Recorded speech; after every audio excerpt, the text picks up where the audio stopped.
नमस्कार, मी सेजल देशमुख आणि तुम्ही पाहताय संध्या लाईव्ह। अयोध्येतील राम मंदिरातील मुख्य पुजारी सत्येंद्र दास यांचं निधन झालंय।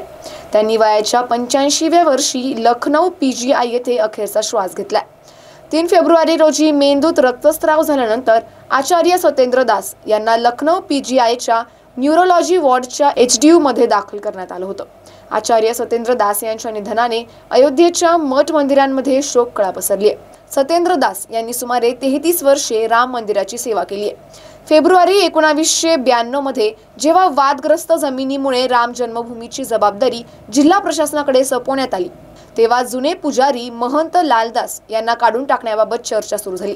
दरम्यान 1 मार्च 1992 रोजी सत्येंद्र दास यांची नियुक्ती भाजप खासदार विनय कटियार, विश्व हिंदू परिषद नेते आणि तत्कालीन विश्व हिंदू परिषदेचे प्रमुख अशोक सिंघल यांच्या संमतीने करण्यात आली। 1992 मध्ये त्यांची राम मंदिरात नियुक्ती झाली तेव्हा त्यांना दरमहा 100 रुपये पगार मिळत होता।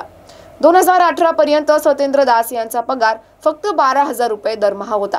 2019 मध्ये अयोध्या आयुक्तांच्या सूचनेनुसार त्यांचे वेतन 13,000 रुपये करण्यात आलं।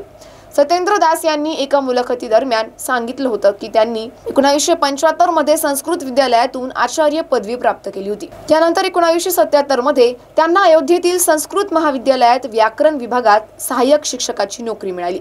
अशाच अपडेटसाठी आमच्या संध्या लाईव्ह चॅनलला सबस्क्राइब करा।